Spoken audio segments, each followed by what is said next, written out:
You're listening to the B&H Photography Podcast. For over 40 years, B&H has been the professional source for photography, video, audio, and more. For your favorite gear, news, and reviews, visit us at bnh.com or download the B&H app to your iPhone or Android device. Now here's your host, Alan White. Greetings and welcome to the B&H Photography Podcast. Are you a subscriber to our show? Thank you. We love you. And if you're not a subscriber, fear not. We still love you.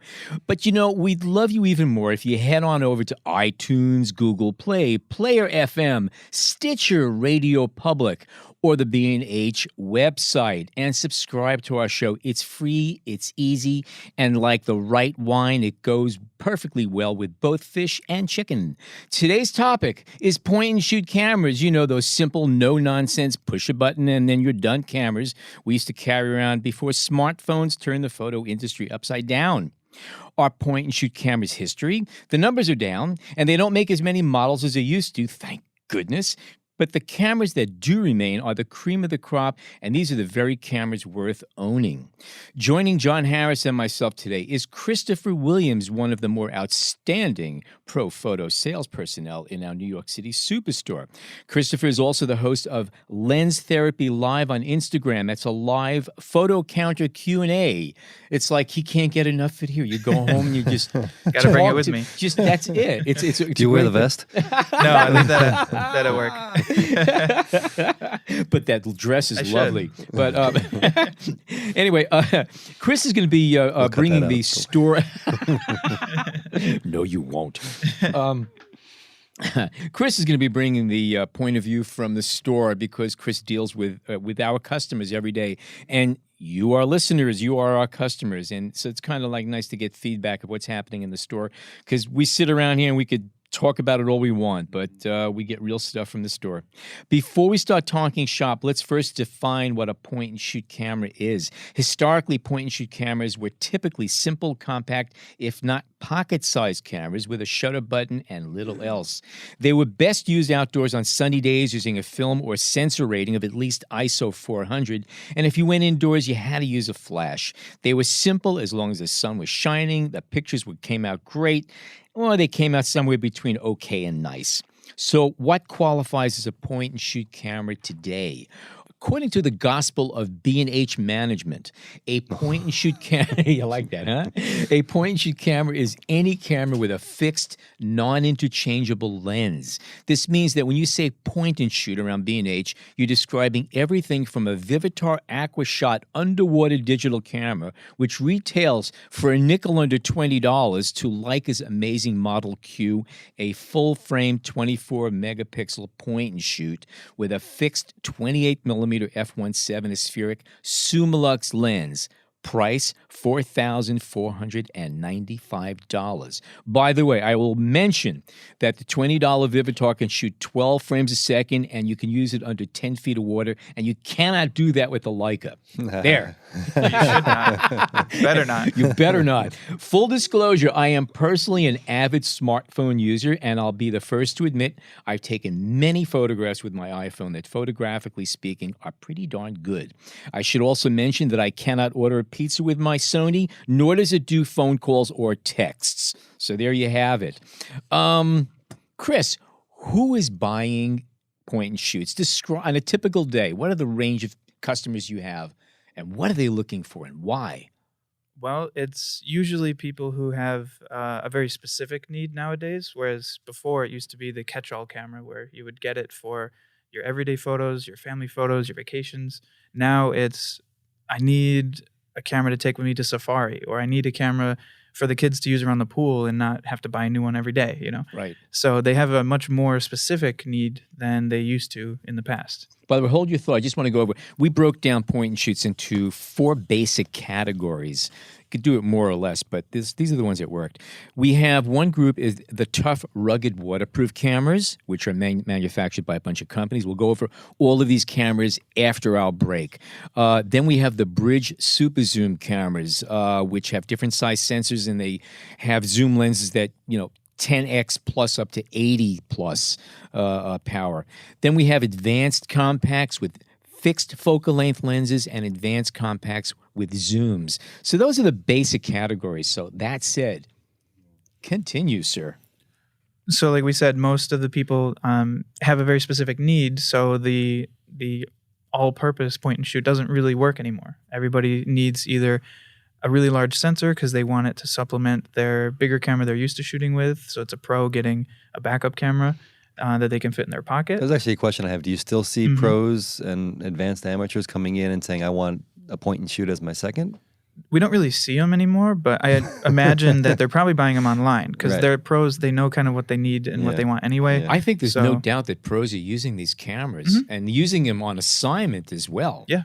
Oh, yeah. These cameras are fine. Yeah. Yeah, there's people using these for any type of shot that they need. And what are they going to be using then? They're going to be using one of the Sony RX cameras? Those are usually the most popular if you're looking for quality because Sony just packs those cameras with so many features and with such high quality features too. They're not just throwing everything in there. They're throwing really powerful features into them.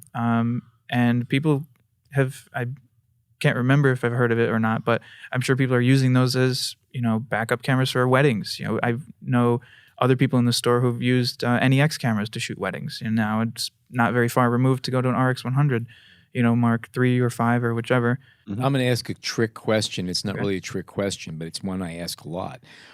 Do we sell any cameras at B&H that are, with the exception of view cameras and specialty technical cameras, do we sell any cameras at B&H at the consumer counter that you would say are not point and shoots?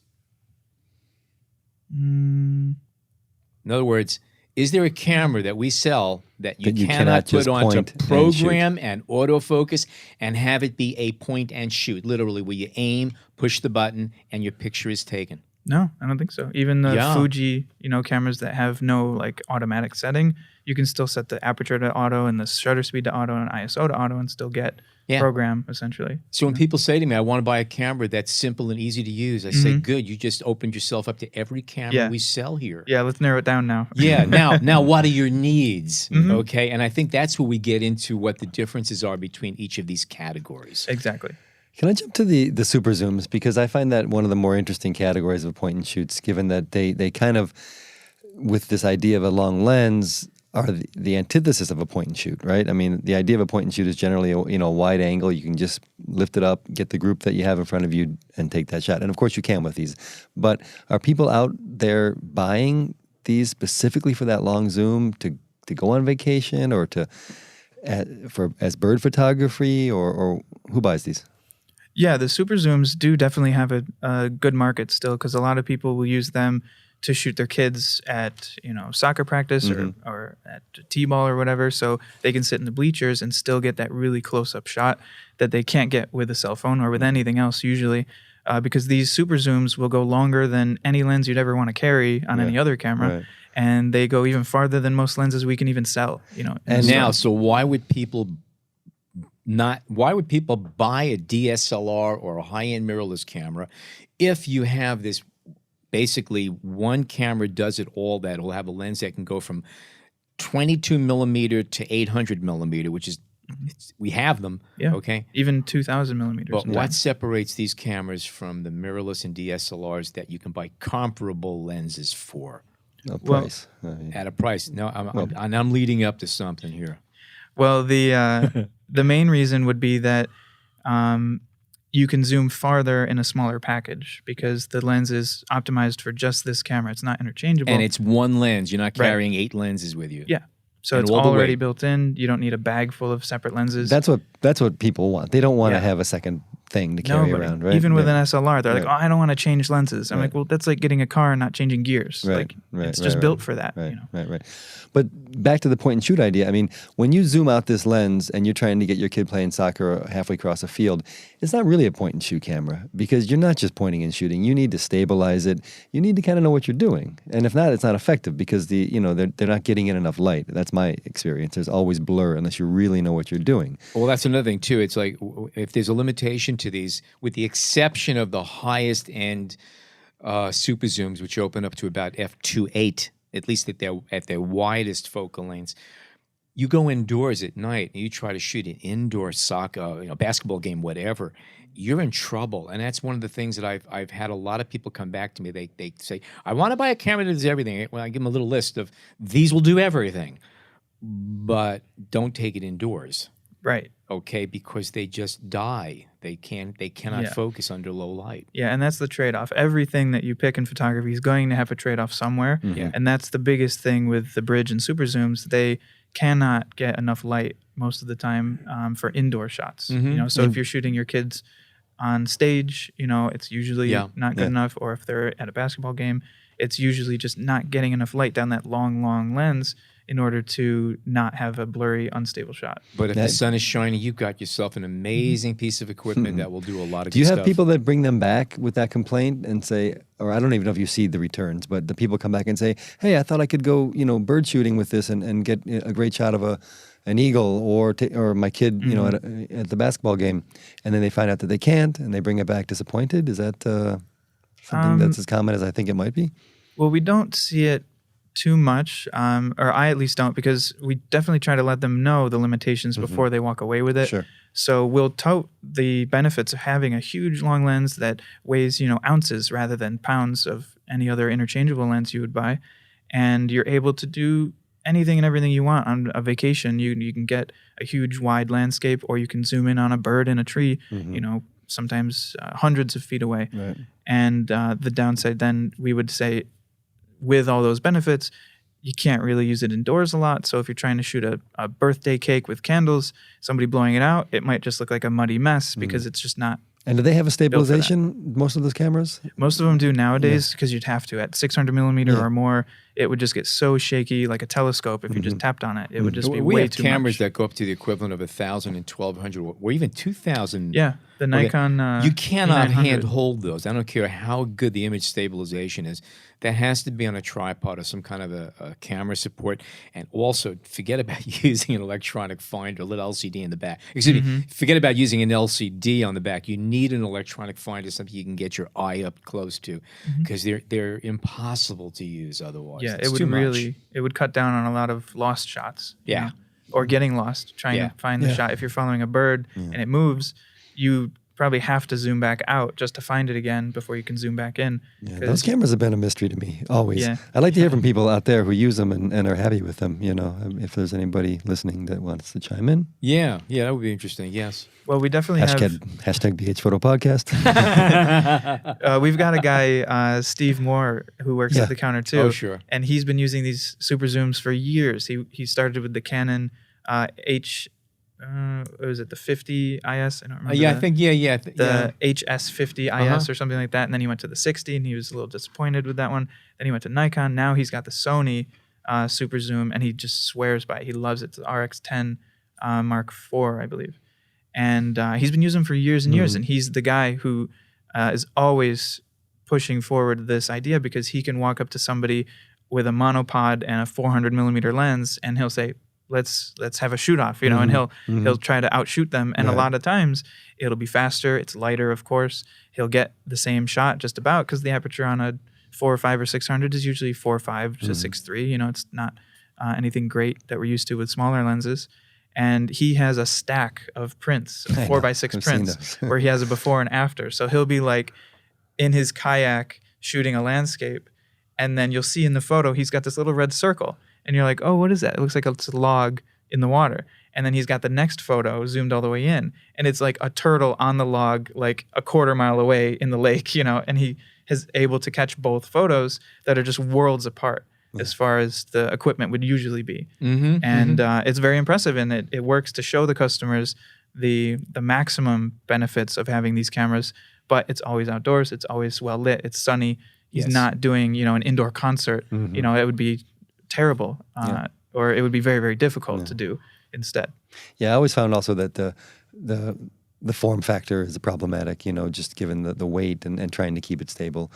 But that's another conversation. But obviously they have their value and they're doing well, right? I mean, this is kind of part of this conversation, which is, what remains after the floor fell out of point and shoot cameras. After the smartphone landed. Yeah, exactly. And needless to say, this is one of the types. And what my favorite is the rugged, point and shoots, the tough cameras. Yeah, which, I've been pushing those for which, years. Yeah, which seems to have really kind of stepped up, and it makes perfect sense. Why? Because cameras, especially small cameras, break easily. I know one of the things that gets me crazy with most point and shoot cameras is that to protect the lens, they put these little thin metal blades that as soon as you turn the camera off, they shut down. Yes, they keep dust and everything off, but they're very easy to break. I mean, you stick it into your pocket and something, that's it. You ever got to repair. Where these underwater cameras, they have glass portals in front of the lens, and nothing's going to break. You could throw it into your bag. They're meant to be trashed within limits. But I'd say anybody who has kids, I'd say if you're buying a family camera, these are perfect because you give it to a 2-year-old, they could throw a fit and it's not going to break. They could go through anything. You could take them to the beach, take them to the pool. The camera could fall into the soup at dinner. It doesn't matter. It's okay. I suggest you rinse it. And I guess you're also seeing an uptick in sales of those or an interest in those? Not necessarily uptick, but it's been pretty constant. And having that portal at the front of the lens is basically like having your UV protector built into the point and shoot. And if there's a smudge on the lens, you see it. Yeah, I'm surprised. Obviously Olympus has the TG5 and that series, which are really good cameras with RAW and the best aperture too. And a very wide maximum aperture. I'm surprised that the other manufacturers haven't kind of stepped up and made almost an elite version of those tough cameras yet. Yeah, it's basically been Olympus's game to lose for a number of cameras now with the TG3, 4, 5. They've always just had an f2 aperture every time, and it's been very, very bright because you'll lose light quickly underwater. And they always just seem to have the best features, and this 5 is even going a step beyond what they normally do, and they've thrown in 4K, and they've just really amped it up even more than the usual upgrades have been. My personal favorite, I have a TG850. It's already been replaced by two other. I think we're up to the 870 now. But what's beautiful, it has a 21 millimeter equivalent lens. And it's terrific for interiors and landscapes, and it's tiny. It's so small, but I've taken that thing all over the place, and I love it. Yeah. Before we jump to what I guess is going to be the heart of this conversation, which is the premier point and shoots, the kind of high end, can we talk about the opposite of that, these Vivitars, and ironically Kodak and Polaroid branded cameras, which sell for under $50, which I think back in the day was the kind of camera that a lot of people would go and buy. They didn't want to spend a lot of money on a camera. They just get this for their vacations or whatever because everyone wanted a camera around. Of course, most of them have been replaced by a smartphone. But how do those sell? I mean, do people buy those? It's almost for... It seems odd to me, but... Yeah, if you have a phone, why would you buy one of these? They don't really anymore. It's basically the smartphone in camera form, and it's really bottomed out. It's kind of gone away. But people do still buy them, or they're maybe starting to buy them again for their kids. That's the super cheap little camera that you can introduce your kid with to having a lens and a shutter button. And if it's trashed, it doesn't matter. Right, and then they're not losing anything. It's not even like dropping the iPad. It's just something that's less catastrophic. To lose if it does break or get food smudged all over it or something. What's the most commonly purchased point and shoot? And again, we have a broad range of cameras here, from little basic nothings to multi-$1,000 cameras. What is your experience? What is the most commonly requested camera? What camera do people walk away from the counter with? Yeah, which I think is most important. That's the difference. There would be a few options before you added that clarification, because a lot of people will come in asking, of course, to see the Leica. They want to see the Leica Q. They want to touch it. Okay. They want to breathe on it. They want to know that it really that's exists. all I could afford to do with it. Also, I touch it and I breathe on it, and that's it. And I hand it back. And they want to see it. A lot of people leave a deposit before they get to touch it. Right? Yeah, they want the spectacle of this super expensive tiny little camera. And take a selfie with it and then give it back. Yeah, and that's it. Yeah, and then as far as what people actually walk away with, it's usually the Fuji X100 series, the X100F now, or the Sony RX100 series. Yeah, I've used them both. They're both terrific cameras. What have happened to those kind of middle range, like the G9 and the ELPH series and all these? I mean, I know there's low end versions that are under $100, but then there was always that kind of set of cameras that cost between $200 and $400. Yeah, like $199 or $399. Yeah. I mean, are they? It seems that those are what has gotten lost in the shuffle. They kind of have. Yeah. I'm surprised that there's still a lot of them around, but they really don't seem to sell as far as the store is concerned, because people usually want either really small and cheap or really small and high quality, and the middle just kind of disappears. You know, there's not as much room for them. Yeah. Sorry, just speaking of small and cheap, these cameras we're talking about, the Vivitars, etc. There's about 30 of them on our website still.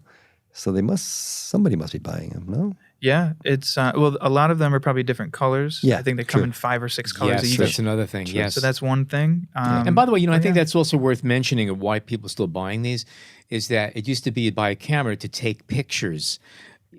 Everybody's taking pictures with their phone right now. However, just like people buy fancy cases and colorful cases and fun cases for their phones, a lot of people are buying cameras as accessories because a lot of them on their own are just neat looking things that you want to have, you know, in your bag or hanging on your belt or available. They're just accessories to whatever you're wearing or wherever you're going for that day. Yeah, that's very true. We actually had a customer come in maybe just a week or two ago with one of my colleagues, and he was kind of just having to turn away and laugh a little bit because he had these 2 younger girls who were shopping together for one of them to get a new camera.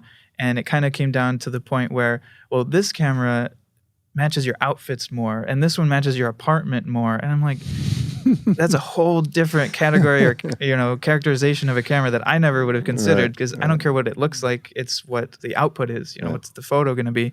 But matching it to your purse or your dog or your outfit or your apartment is also an option for people. Pentax a couple years ago went through those they were mirrorless cameras, really officially, but with that whole range of like 100 different combinations of colors. Yeah. And I don't know what the Q series. I think they were. I don't that They also don't they did with some of their K cameras too. At one point, they had like 100 variations of different colors that you could do. And that was the Q series, I think. Yeah. I know that in the Asian market, it was huge. And I think that's where a lot of it started. Or it's even a customization. You know, people choose different colored phones too. Right. And it just makes it a little more tailored to you and your taste and style. Yeah. So let's talk about the high ends, because that seems to be, at least in what we deal with, is kind of what is the most important or most interesting thing in point and shoots. And first of all, how many point and shoots have a full frame sensor right now? You have the Leica Sony, Q. You have the Sony RX1. Right. I think that was the first one. Yeah. The original RX1 was the first. That was kind of a big deal. Yeah. Yeah. And then that's it, right? Yeah, as far as I know. Me too. I don't know them. Yeah. By Sigma sensor calls size, themselves full frame, but well, yeah, the Sigmas are always interesting. Yeah. And we they're should in the talk list about the Ricos too. Those are, a lot of people like those GR cameras, right? Yep. But Canon just came out with their G series that has an APS-C size sensor, which is a step up, I guess, maybe to compete with, or just improve their cameras or compete with the Fuji. But those have been great cameras, the G series. You know, I guess you still call those high end. And those, would you say it's fair to say that you're seeing an uptick in sales of these kind of cameras, or at least stabilized sale of these? Definitely a stable, consistent sales. Not really an uptick. The biggest growth, I would say, in cameras would be mirrorless, because a lot of people are either going up to mirrorless from their phone or down to mirrorless from their heavier SLRs if they're not really shooting commercially, or sometimes even if they are, because you get the smaller, lighter form factor and still interchangeable lenses and manual controls and all that. Seems that the future for point and shoot is still kind of unwritten. I mean, whether from above with mirrorless or from below with smartphones, they're just facing it on both sides. It doesn't look very good, but there's still these specific reasons to get them, like the rugged cameras or the super zooms. And I don't think those are really going to disappear until the smartphones catch up to those features too. But I think at least the super zooms are ways off, and even the high-end point and shoots are still pretty safe for now. But definitely the middle range and the low end have just been eaten up. Yeah. I think another big difference also, something you have to keep in mind, is that from an operational point of view, all of these cameras that we carry, just about all of them on the list that we'll be going over, you can use them as point and shoot, where they're in program mode or aperture or something that's automatic. Or you can use them completely manual, and that's something you still really cannot do with a smartphone, if I'm not mistaken. There might be some that with certain apps you could emulate things, but with a smartphone, it really is truly point and shoot because you just touch the shutter button and it's doing everything else. You have a lot of controls post because you could do all, I'm amazed how much adjustment I could do using my iPhone to pictures I've taken and greatly improve them quite often. But it's all post, whereas I cannot go in walking into the situation saying, okay, this is what I want to get out of it and set the camera to deliver it right up front, the kind of picture I'm looking for, be it shallow focus or deep focus or saturated or whatever the case may be. Now, don't you think it would be kind of neat if there was a little slider, even an electronic one, where you could go in manual and adjust the shutter speed and apertures and in real time watch what happens, just like on a mirrorless camera. You can control all these things and color balance. How many people would do it? I don't know. I would.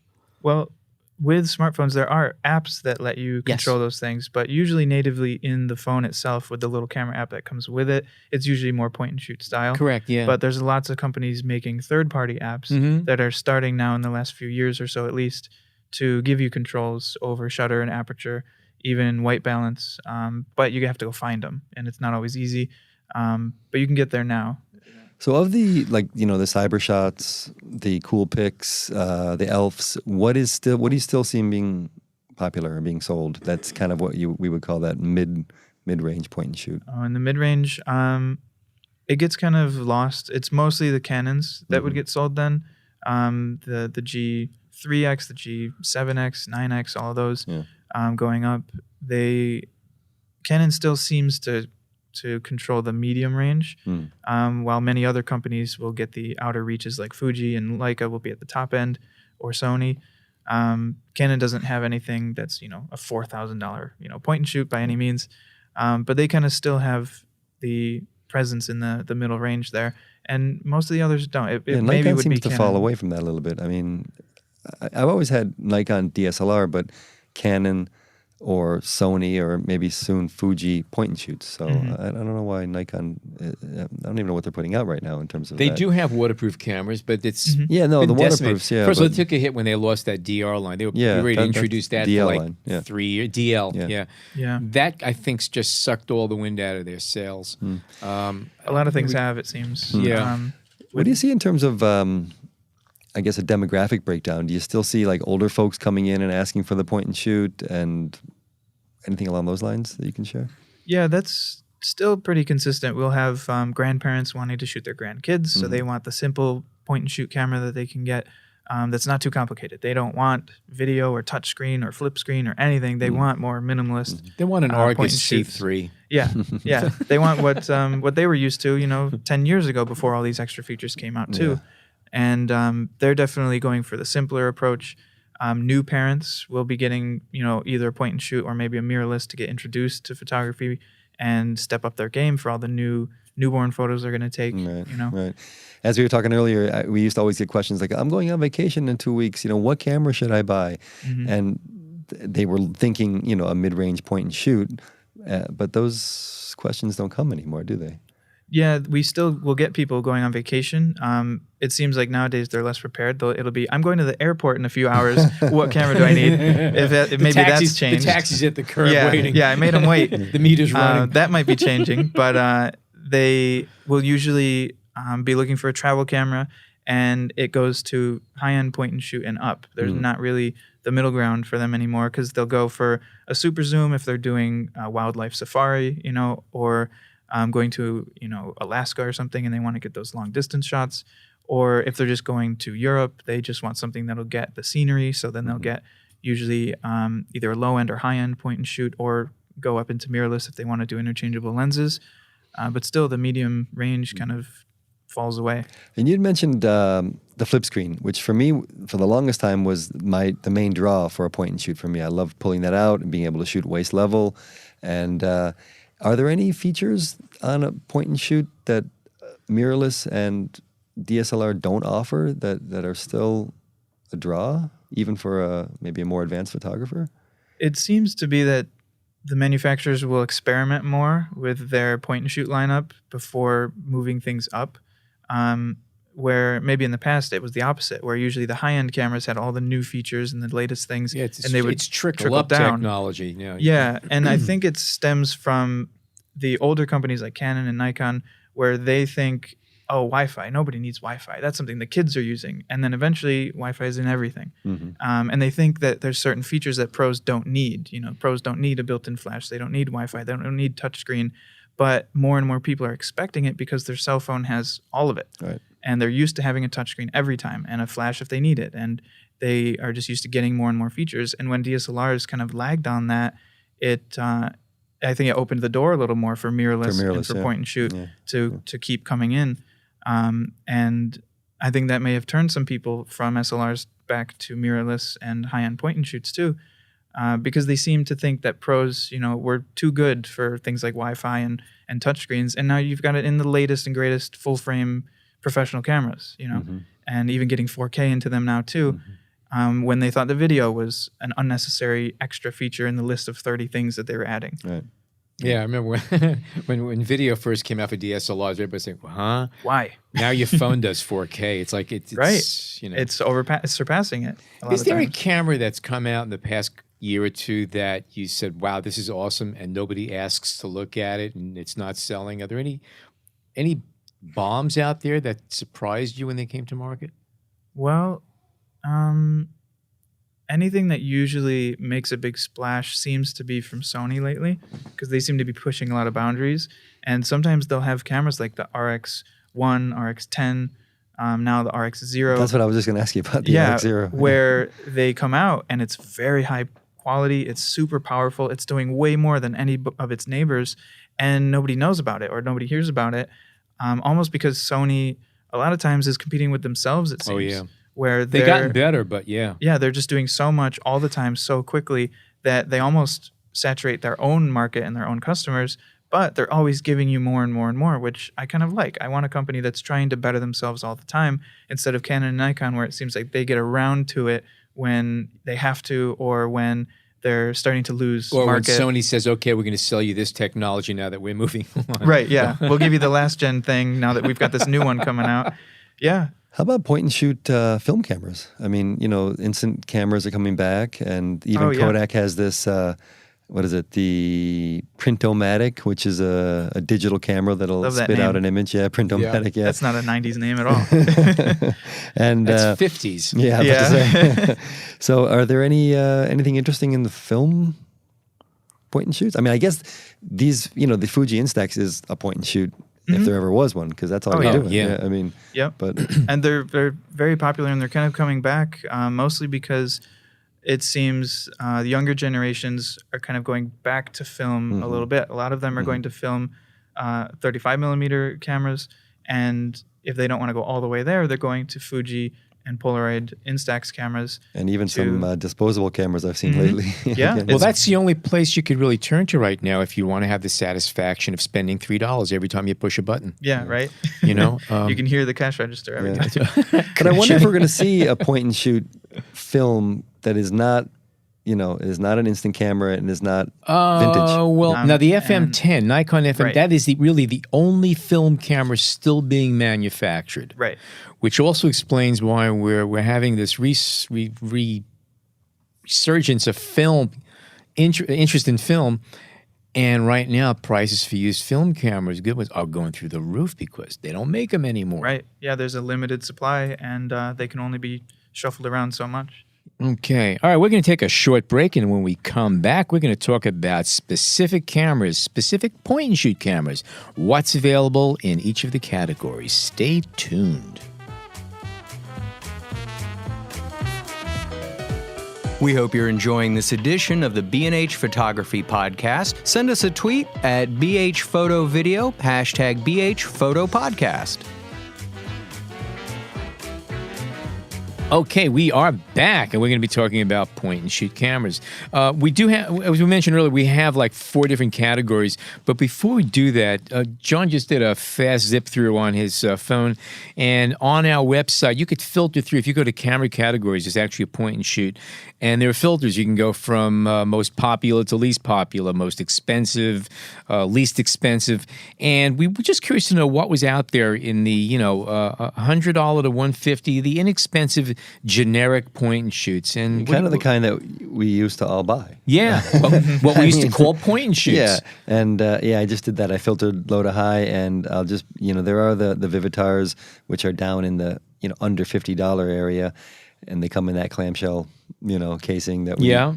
But Sony has their DSC, the CyberShot line, the DSC W800 for $90. Canon still makes their ELPH, their PowerShot ELPH 180, which is a nice digital camera for $120. Nikon Coolpix L32, $100, and the DSC, the W830 from Sony, which is $115. So they're going up by $20 increments. I would say 5-6 years ago, you would have had 6 to 8 iterations of this type of camera, Sure, and now yeah. we're down to 2 or 3 from each manufacturer. Here's Kodak's offering their Pix Pro FZ43 digital camera for $65. Vividar, again, more Sonys. So they're out there. I mean, if you want a camera for $100 that you can still put in your pocket, your shirt pocket, other than your phone. And the funny thing is, if you go back about 15 to 20 years and you look at the specs of these little cameras you just rattled off here, okay, the most basic, generic, plain vanilla cameras we sell, okay, those same specs 15, 20 years ago would cost you $8,000 to $15,000, and it would not be as good image quality. Well, here's an example. Here's the Sony W830, and it has a 20 megapixel, 1 by 2/3 inch. Well, it's a CCD sensor. A lot of the cheaper ones are CCD. yeah. A 25 to 200 Zeiss Vario lens. I mean, Yeah. I mean, they're small, but this is the specs are better than most cell phones. Especially in low light, at least. Especially low light. Good point. Outdoors, it's kind of an even playing field. Lumix used to make. I mean, the Panasonic Lumix line is still viable, and here's a TS30 for $150. It's really nice specs. So they're still there. Anyway. Yeah, but phones are coming for them. It seems more like a matter of time because the phones are getting better and better. I think at a faster pace too. Because like we saw with that chart that we looked at, the smartphones are in the trillions of dollars and cameras are still in the mere millions and billions. So they're just they've just got way more capital to put into things to make the next iPhone even better than the last one and much faster than the last Canon or Nikon point and shoot was. Yeah, I mean, I say it all the time, but when a new phone comes out, we never talk about how well it makes a phone call. We talk about the camera. Oh yeah, phone quality, nothing. Sound, nothing. No comment. It might be in the small print. Okay, as a little PS as you're walking out the door. It has a microphone. That's it. Okay, let's start off with our first category: is the tough, rugged, waterproof cameras, which I love. For me, unless you're going to be going for something with that you need a longer zoom, these cameras are the best. You can just toss them in your bag, your pocket. They don't get trashed. And they're all terrific. You could drop them from 5 or 6 feet. They're freeze-proof, waterproof down to at least 6 to 10 feet, some of them 50 feet or more. And they do a lot of great things. And by the way, just a little thing, I heard this from one of the manufacturers, I forget who, is that a lot of these cameras, when they say it's good down to like 15 feet, 20 feet, they're actually they're water sealed deeper than that, but the problem is at a certain point, the water pressure starts pressing the buttons of the camera and renders it useless. It's pushing all the buttons in at the same time. Yeah, you can't change anything. The camera just shorts out. Yep. So it's the water pressure that's killing it. The next camera we have here is the Olympus Tough TG5, which is a great camera. That does RAW right out of the box. It's not that many megapixels, only 12. But it's got a backlit CMOS sensor, a 25 to 100 millimeter f2 equivalent. And the reasoning for that lower resolution was to get the better low light sensitivity. So Yes. it's actually a better sensor, even though it's a lower resolution. Olympus intentionally went down a peg in order to get that to happen. Yeah, yeah, low res but larger photons, which gathers more light. We've used this camera here, and it does. It also does 4K video and up to 20 frames per second. I mean, you could eat a sandwich in the time it takes to process that, but it does it. Next one up, and I'm not going to go into detail on all this, is again one of my personal favorites. It's a TG870, and it's a few. I don't have the price, and it's only a couple $100. And again, waterproof. What I love about this one, it has a 21 millimeter equivalent lens. It's a 21-105 f3.5. It's great. I love shooting with this thing. It's a ton of fun, and it goes way down underwater, and it's got a tilt screen and blappity bop, and it works real well. I love this camera a lot. Yeah, tilt screens you don't see too much on these cameras because obviously they can break off. Yeah, and the 850 has one of those, which I make a lot of good use of. Nikon makes a couple cool picks: W300, W100. W300 being the higher end. That's almost pushing $400. I've used that camera a lot, and I like it. I still have, I think, the W200 or the previous model, which I like. And by the way, you're going to notice most of these go from anywhere, usually in the 24 to 28 millimeter to 105, 140. You're not going to find anything longer than that, 5X. And the reason for that is because they are sealed with those glass ports. With these little zoom lenses, you can't extend. You can't extend. Right. So that's the price you pay for it, but it's well worth it to me. It's a specialty camera, but again, toss it to the kids, let them play basketball with it. It's fine. Yeah, yeah. Ricoh WG50, and Fujifilm FinePix XP120. All around the... I've used a few of the Fujis. I've actually owned two of those over there. Those are also nice little cameras. I like the shape of them. They're kind of fun. Yeah, and some of them come in, colors, Yeah. For kids and Most shapes of for them, kids. Yeah, most all of these. If in fact it looks like we have 80 pages of cameras, we have 8 cameras and 40 colors. Yeah. Which is fine. And one thing we recommend to customers is usually getting a colored one, because if you're in a pool and you buy a blue camera and you drop it, it's kind of hard to pick it out, Yes. Or on the seafloor, if you got a black camera, it might disappear in some coral, So we usually recommend the yellow one, the orange one, There's And a few. I'll tell you, I'll also recommend for like another $15 or so, most of these cameras are available, if not this third party, with a wrist strap that has like a little vest on, of a floating vest, a little floating strap. And it'll support the camera. So those are great. Just wear them on your wrist, and if you drop it, it's okay. It goes up. It goes up. That's right. Probably if someone says, what's a vacation camera? That's the vacation camera now. Yeah, right? Yes. really. Take it to the Yes. beach, take it wherever. The port where the battery and the memory card go don't have hair crossing over it or sand or Yes. anything. Most Yes. of them offer a little warning. At least the ones I've seen, they say, make sure this is clear before you start Right. the camera Yes. up. Yeah. Because if that goes wrong, the camera's toast. Yeah. Mm-hmm. Yeah. So bridge. Which brings us to the warranties we sell. So super zooms and bridge next. Can we do that? Yeah, let's get onto them. Yeah, Okay. more of a specialty. Move forward here. These cameras are great. I recommend them a lot to people. If there's a downside to them, by the time you get to the real full-size ones, you're carrying a full-size camera. Yeah. It is not a pocket camera. However, like we said up front, you could have a camera that you can carry around comfortably all day long that will take really good pictures with a focal range from the 20 millimeters something to hundreds, 800, 1,000, 1,200, up to 2,000, depending on the camera. So if you can't capture the picture under good light with these cameras, I don't know what you're doing There's wrong. nothing left. There's nothing left. Well, Nothing. The CyberShot DSE, and they still use the CyberShot name, DSE RX10 Mark IV, is It's a that's monster. $1,700 camera. Yeah. It's real. Yeah. Yeah. It Yeah. takes phenomenal pictures. Right, It and performs real well. It drops to f2, 2.4, and it goes to 600 millimeters. So that's a great camera. Yeah, and it it's doesn't lose a lot of light. It's 600 millimeter. It's still an f4 equivalent. I think it's one of the best. Yeah, you can handhold that, and it does 4K video. It does 24 frames per second, and you could pop the ISO up to 12,800. It's got a high def EVF over 2 million dots, so you could look through it and actually see what's going on, and all the other and tilt screen, touch screen, the whole thing. It's a great camera. No two ways about it. How about the Leica V Lux, which will go to 425 to 400. That's, I guess, in this category, not such a long range, but still, it's a Leica. got a good aperture though. Got a great aperture. 284. Yeah. Yes, Yeah. yes. And 4K video. And 4K video. All right. Canon G3X. $950, 24 to 600 millimeter, f2.8 to f5.6. See, there it's slower. See that? Yeah. And again, so my guess is it's also a smaller camera. Yeah. That's another thing. You want to have those wide apertures. That's what keeps the size up on these things. Panasonic has two Lumix varieties, the ZX100 and the FC1000, both about $700. And Leica lenses, by the way, 25 to 400 or 25 to 250, depending on which model you get. And they maintain their speed also. Nikon has a Coolpix L340 for $170.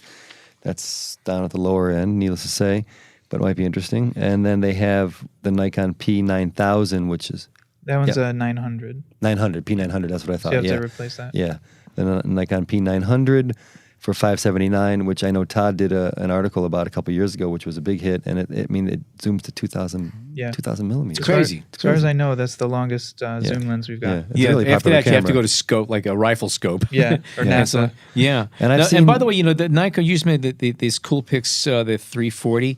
If you look at it, here's a $170 camera, but it gives you a focal range of 22.5 millimeter. That's real wide to 630 millimeter equivalent. Now, it's f3.1 to 5.9, so it's smaller and slower. But for $170, you have a camera that has a ridiculous focal range on it that can take great photographs. All right, so look Yeah. into those. Okay. Yeah. Let's go to advanced compacts. Well, we have two categories, fixed focal length and zooms. Which would you like to talk about first? I'd like to talk about the zooms Okay. because we were just there to some degree. Yeah, Plus, I okay. think the best of the best are the fixed Yeah. focal length. No. Well, the most expensive too. Yeah. Okay. Yeah. All right. So, Alan. Well, Yeah. we just talked about the other day the PowerShot G1 X Mark III. Yeah. Which is continuing the G series, which is one of the, in my opinion, one of the best point and shoot lines that have come out, and they're still making them. Mm-hmm. So, and this is the one that went to APS-C. So, this is a good camera. I mean, it is, it offers the specs of a DSLR or a mirrorless with a lens that you don't have to worry about changing. Now, here's something that's interesting that I noticed about, and this is one of my little bones of contention. We're talking about now the advanced compacts, the zooms and the fixed. So for the next two groups of cameras, one of the things that gets me about is that a lot of these cameras, they're phenomenal cameras, but if you look at the physical size and the form factor, there's no real difference between these and a full-frame camera as far as Some of them. some of them. Okay, now we get into an area where if you look at the camera, it might have a 1-inch sensor or it might be a full frame, and physically the cameras are about the same size. So that's when it starts getting me a little bit where we got all this camera. Well, we might as well stuff as much sensor into it. So that's one of the arguing. And I think one thing that's kind of as a consumer, if you want, let's say, a good camera, and that's a really wide Relative to That's relative broad. term. Yeah. What you used to be able to pay $300-$400 for, now you're being asked to pay $700 to $1,000 for. If you want that kind of camera. I mean, you have your phone. Someone say, "Oh, well, if you don't want it, use your phone." Or if you really want something, get a bigger DSLR or something. But a lot of people don't want that. They still want, a point and shoot that takes good quality images. But you got to pay $700-$800 for it. Yeah, that's a good Well, point. how much did your last phone cost you? I mean, if you look at the list price, I mean, Good point. Yeah, we're all in the same ballpark All there. right. Anyway, PowerShot Yep. series, the G5X, the G7. Canon's still putting them out. They're all good cameras. They're pumping them out. G9, They're there. Yeah. Lumex, always good lines, and you have the LX10. LX100 is a very popular camera, right? I've that's used the- that. It's a yeah. great camera. By the way, these are the same cameras that Leica rebrands under their name for additional money. And by the way, a lot of people say that it's kind of a joke that you're spending more for that little red dot and the name Leica on it, and to a certain extent that is true. However, I'll also say that according to what I've been told, the Leica versions of these cameras, the color is adjusted to be more neutral. If you were to compare the Panasonic and the Leica models that are essentially the same camera, and you look at the files, you're going to have a different look to it. The Leica version will be a more neutral color, whereas the Panasonic will be a little more punchy and saturated. Well, the specs on these cameras, though, are pretty incredible. I mean, all about 20 megapixels, 1-inch sensors. Or larger. Or larger, 4K. Native ISO up to 12800 in some of them. And image quality is impeccable, and the build of these cameras is very nice. You're using real cameras, and you can get as hands-on as you want to with these. Touchscreen and flip-out screens. And then you have probably the most popular of this group would be the Sony Cybershot, the RX100 series. We're up to Model 5 right now, which is $948. And it's really, what I find amazing is that you could still buy all of the previous versions of it as well. All five. The Model 4 is $848. The Model 3 is $698. Model 2 is $598. And you can buy the original one for $448. And they're all great cameras. But are they still making these, or are they just selling what's left in stock? I think they just have a lot in stock. I don't know. I mean, some of them are years and years old. So I don't know how they're not still making the original one. Why would they? Well, we still sell it, so I'm not sure where it is along the production line, but they all do have their own flavor, kind of like the A7 line, where they do have distinct enough features to keep selling them, and I'm sure they would discontinue some if they weren't selling. But, and by the way, the only thing I'll say is if anybody's considering these, for $448, the original is a gangbuster camera. Yeah. However, personally speaking, I would say start at Model 3 because that was the first one that had a little pop-up electronic viewfinder, which means you could hold it up to your eye under bright light and carefully compose, and it really it adds a whole new dimensionality to shooting. Well, that's a good point. One of the little things that they add that the other one might not have, this pop-up. Yes. And by the way, a lot of these cameras that we're talking about here, if they don't have built-in, they give you the option of putting in an accessory electronic finder, which if you can, I think is a great investment. It just makes it that much better a camera. Yeah. And with the RX100 line, I do recommend usually for photographers, the first or the second one, because the second one basically builds on everything the original had, but gives you a longer lens. It goes about 30% farther. And then once you get into 3, 4, and 5, they took the lens back and started adding more and more video features once they got into full HD and then 4K. So it kind of just depends what you're going to be shooting. It'll really lead you right to one of the 5 most often. Model 6 is going to have a 3D printer built into it, by the way. Yeah, probably. I got some advanced work on that. Yeah, and VR. You could photograph it and then reproduce it. Right, So, in the third dimension. Something that, and this is jumping away, but when we touched on it briefly, but action cams, must have somewhat eaten into the market a little bit, and they are, as you mentioned earlier, point and shoot straight up, or you're not even pointing, you're just wearing and shooting. It's really just turn it on and shoot. This is, and also they work for vacations, so a lot of people are doing it. We get so many customers coming to visit who just walk up and say, I need a GoPro, because that's like the Kleenex of action cameras. And they're buying loads of them because it is a very, very minimal point and shoot, but mostly made for just video. You can do some nice photos with them too, or at least take stills from it. But it's kind of just the set it and forget it camera. You turn it on, you do whatever you're doing, and then you go back and see, did I catch it? Did I get, what I needed? Or, did you catch that? Is always what you seem to hear around people shooting with the, the RX0 or the GoPro line. All right, now here we come to the advanced compacts. These are the fixed ones focal that length. the photographers love. Okay. Right. May I have the envelope, please? All right, we're starting with Fuji again. We have the X100F, which is $12.99. And again, it's a fixed, it's an APS-C sensor in it, 24 megapixels, has a 23 millimeter f2 lens, which is equivalent of a 35. This is a street photography camera, hybrid optical electronic viewfinder, which is terrific, parallax correction and electronic finder, great for autofocus, high ISO over 51,000 at 8 frames a second, the whole deal. It's a great little camera. And the X70 also, that is a 28 millimeter equivalent at 18.5 f2.8. And these are $700.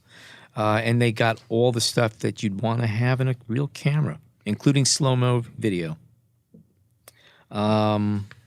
What do you have here? Any thoughts on those two? Well, with the Fuji fixed focal lengths, I'm a little more controversial with these because I don't like having a fixed focal length camera.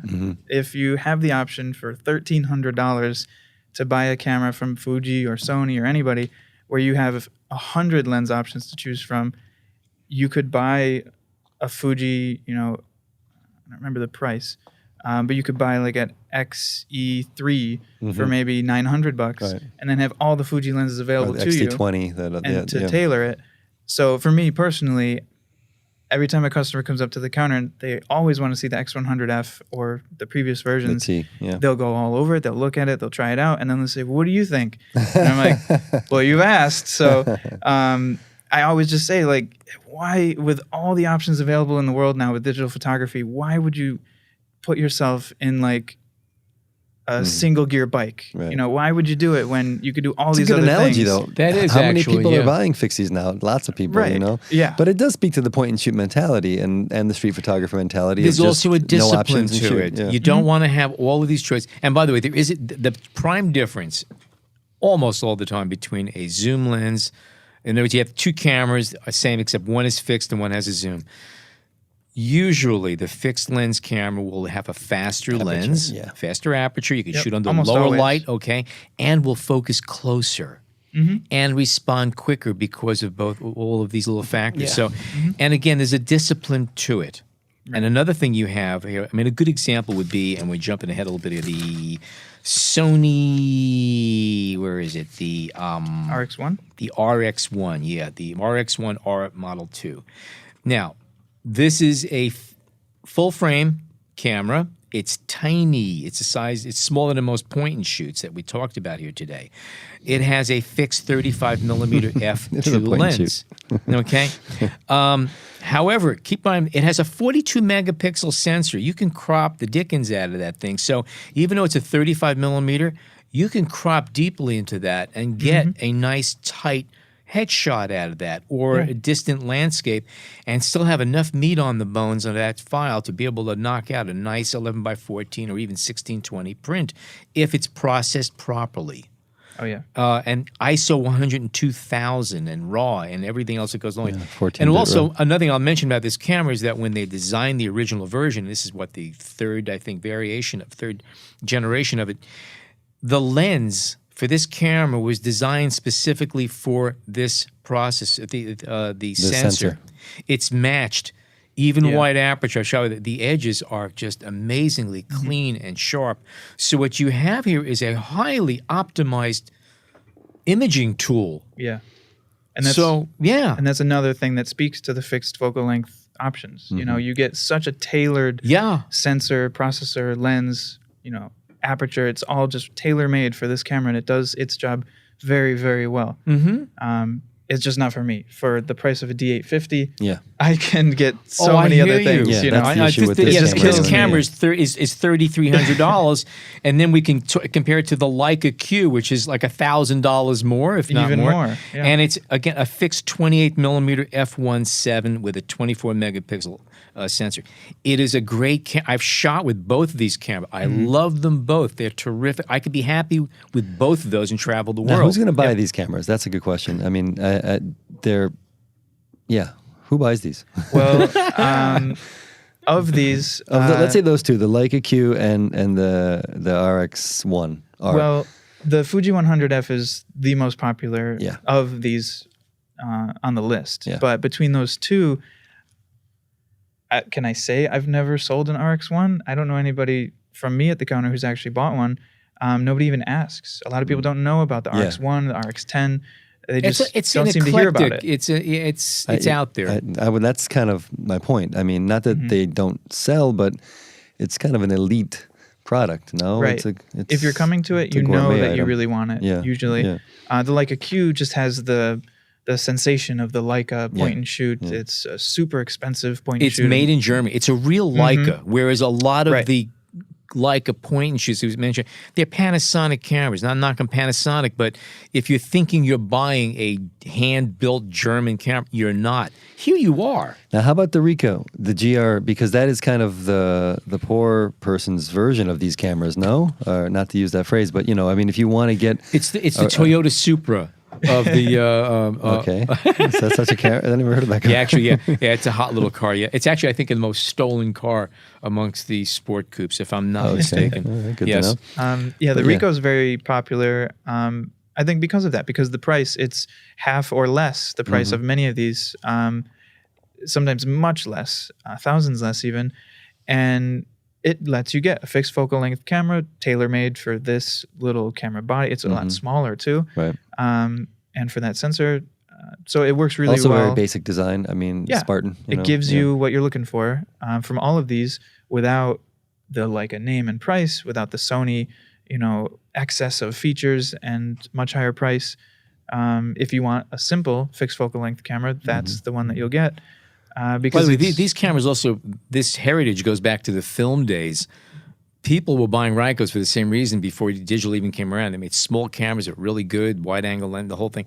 So they've had a following for a while here. Yeah. And the people that buy them love them, right? I mean, there's kind of a little cult around them. And that's the thing with almost all of these. Everybody who gets the Fuji or the Leica or the Sony or the Ricoh, is it Ricoh or Ricoh? I don't know. Yes. Okay. Ricoh. They swear by it. Yeah. And I've noticed that kind of as a brand with Fuji specifically, everybody who goes Fuji never goes back. Just like with Pentax. You'll see a Pentax shooter every other year. They'll come in, one new lens, and they never see them again because they're out there using And it. invariably, hopefully. their belt buckles are Pentax belt buckles too, I've noticed. Yeah. How come Invariably. Pentax go doesn't have any all point in. and shoots? They should put out a point and shoot. No? Pentax? They should put do. out- they have a Lux version of a point and shoot? Oh, no, they don't. Not a high No. end. Not a high Okay. end, no. All right. Those Qs were really popular though. The Leica or Yeah. the Pentax. By the way, Pentax they make terrific little underwater cameras too. With the microscope, they got little LEDs around the lens ports. You can go right in and do. That's the Ricoh, like yeah. the Ricoh, Yeah. which is yeah, Pentax. we didn't talk about that. Yeah, no, We I didn't know. mention We it. didn't Yeah, mention yeah, that. yeah. Those are But good. I've used those, yeah. It looks like a bow tie. It's kind of a Yeah. goofy looking Yeah. camera. Yeah, It's we an should have interesting mentioned that, yeah. design. But Yeah. that camera is also it has some wonderful features and it's not expensive. And again, it's waterproof and everything else. I've left that off this list here. Yeah. now that I Let me get remembered the it. And I've used those too, and they're good. Yeah. They're goofy looking, but I think people like that, Yeah, but I especially that was the first camera Okay, company speaking of to goofy looking, the yeah. Sigma DPs. Let's Oh talk about yes, those. yes. I love those cameras, but I don't know who buys them. Nobody. No, come on, don't say that. There will be one guy every season who wants to come in and see one, and then he leaves. These are the same people Without that buy and drive Citroens, those French cars that look kind of weird. Yeah, Look like giant pumpkin seeds. Yeah, I know.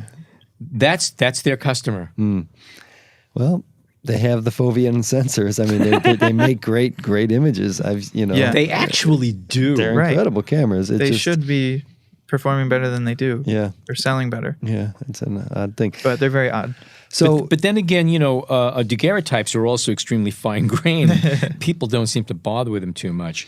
But I guess the takeaway from this is there's some great cameras in the point and shoot. It's not totally forgotten. and there's a range of applications Yeah. for them. It's not it's point and shoot is like it's really limiting. Yeah, To call it that. Yeah. Because there really is a camera for just about every single need you have, from the highest quality, image quality, to cameras you can trash, to cameras that will go everything from ultra wide to ridiculous telephoto. and like anything, if you use them right, if you get the gear that you need around them, you can do whatever you want. I mean, maybe with a few exceptions. I've owned a lot of cameras, and I can't even count how many cameras each of us have used here, especially working here. And I don't think I've ever had a camera that I would say is absolutely perfect. Yeah, there's always a trade-off in Yeah. everything in photography. Figure out It's what is fundamental. what is your priority? What do I need it to do, and what can I live without? Well, I know that the G series cameras, Canons, and I'm talking 2004, 2005, it kind of reinvented things for me. I really loved using those cameras and that flip out screen and the ease, and it started a whole new thing for me that I can say. Casualness, just to be able to just go out and take But pictures. it helped me. It helped me. It improved my photography. So, That's what I'll leave it at. Chris, if you had to say of these cameras we've spoken about, what are the 3 or 4 bestsellers? Bestsellers, it always I mean, comes- this is unscientific, but Yeah. Well, yeah, based on But what, we're going to hold you to it. what we right. Based on what we see at the store, Mm-hmm. it's always Sony. Sony's really running away with a lot of markets lately. Mm-hmm. The RX100 gives you the small point and shoot with insane quality, even from the version 1 through version 5. The mid range is still mostly populated with Canon, it seems, with all those power shots, the G3X, 5X, 7, 9, all of those going up. From each category, the best small point and shoot, everybody at the counter says RX100. Pick your number, but it's the 100. Then once you go up to the bridge and super zooms, it used to be the Nikon P900 yeah. that went to 2000 millimeter.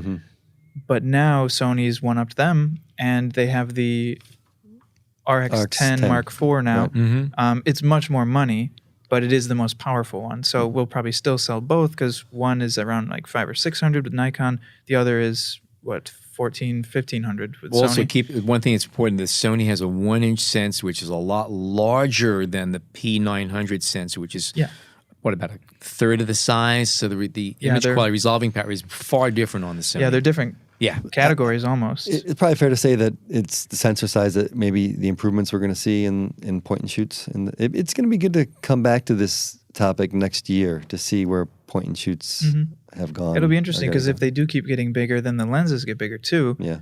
And they're probably going to keep getting the apertures wider. Then the cameras get bigger. It's going to be interesting to see how they beat the physics of it and get these. Well, they're already playing around with liquid lenses that Yeah. themselves can physically change. The elements could reformulate themselves depending on what you need. So there's a lot of stuff we're going to be seeing that's going to be crazy. Really. And then is. as far as the most popular rugged camera, it's the Olympus every time. I have the TG2. Now they're doing the TG5. It's always been them just because they have the best lens, the best aperture, the more do professional raw files. features. They do a lot of great stuff. Right. Yeah. They're really taking it seriously, and they're just offering the best in that lineup. And then once you get to the really high end with Leica, Fuji, it really goes to Fuji then the with the Fuji X100. They've been X100 super series. popular for that whole series. So there you go. Point and shoot cameras, everything that's out there. Chris, can you tell us a little bit again about your Instagram site, what you're doing, and how people can get to it and everything about it? Yeah, I've been just this year, since the beginning of the year, I've been running an Instagram account that's basically your place to go online for any photography questions. I have thousands of photographers asking me everything under the sun that we get in the store. I'm basically taking the B&H store experience home with me online and letting people just send me messages or write in a comment. You know, I've had people even on the spot, like, I'm on my way to shoot at my high school. What settings should I use in my camera? Because I'm shooting the game tonight, you know? And I'm like, okay, well, set this to this, put your aperture there, and put your ISO at that, and, you know, and just kind of give them the best setup. But everybody's asking everything that we get in the store. They're asking about what camera should I get? What lens should I buy? Are you What do I available need? for people whenever they at all hours? Yeah, I mean, I've proudly been saying that I've been able to respond to every single message I get. I dare people to give me too many messages because I would love to just be able to help more and more people. And the biggest thing that I do on Instagram is the live stream that I've been doing all year, where I'll just go live and say, this is your Ask Me Anything. It's your open Q&A. Ask a photographer whatever you need. And I don't get stumped often, just like at the store. And even if I do, I say, okay, well, I don't know enough about, you know, building a computer to process your images. So I'll ask somebody I know at the store about computers and send me a message. I'll get back to you. How often you do that, the live? It's been up and down throughout the year because I've been doing different projects with it. So now it's been kind of more limited. I've been doing about once a week because I'm working on also moving to YouTube and iTunes with a podcast version and making a bit more of a platform for everything. So it's about building a community of photographers helping photographers, not hoarding your best secrets and not ridiculing everybody and else. ridiculing other people, tearing down their images. Because we're all photographers as long as we take pictures. To what degree you're a photographer, you might not be a wedding photographer, but you might be a travel photographer. It doesn't make you any more or less a photographer. And that's a big thing that I'm doing to make sure that everybody feels like they have a place to go to ask questions and get answers and not feel afraid to ask. All right, where do they find you on Instagram? It'll be on Instagram at Lens Therapy Live. Lens Therapy Live. Visit it. By the way, I got to throw in a little plug here. If you're listening to Chris just rattle off all this stuff, and you say to yourself, "How does he know all these things? How what makes him such an expert?" I have to tell you that if you work at B&H Photo and you're in sales, 4 days a week, Monday, Tuesday, Wednesday, Thursday, we have multiple trainings in a separate training facility here at B&H that our sales personnel are required to go through for all products. And not only do they have to sit there and listen to the demos and pick up the equipment and really know it, they actually are tested. There are quizzes afterwards that they have to pass in order to remain out on the floor. So if you come into our store, and mind you that it's a huge store, and if I'm not mistaken, the average Sunday we have at least 10,000 people come through here. And if you're in an environment like that where you are being constantly questioned and having your brains picked to pieces and you're being trained like this, you have the answers. And I think that's what makes B&H just a step ahead of everybody else. And Christopher, you're just the perfect example of, what makes this place so special and different. And we all are real happy to work here. Well, thank you. So, Jeez, oh man, yeah, I'm up for review next week, so I'm really just spreading this out real Laid good. it on thick. Okay, all right. But thank you. I really appreciate that. Every person who steps up to the counter has a totally different story and has different needs. And you got to listen to that story and say, okay, here's what you need, here's Right. what we have. Yeah. Here's what you need and here's what you don't need. And yes. Why. Yeah. We should bring mics to the counter one day and Oh, just yeah. podcast from there. But I think we're going to start instituting tests here, Alan, so you better be prepared. Study up. I had to open my mouth. Sheesh, now I'm going to actually have to do my homework before each show. Oh, God, I hate this. Anyway, thank you, Christopher Williams. And it's Lens Therapy Live on Instagram. Check it out.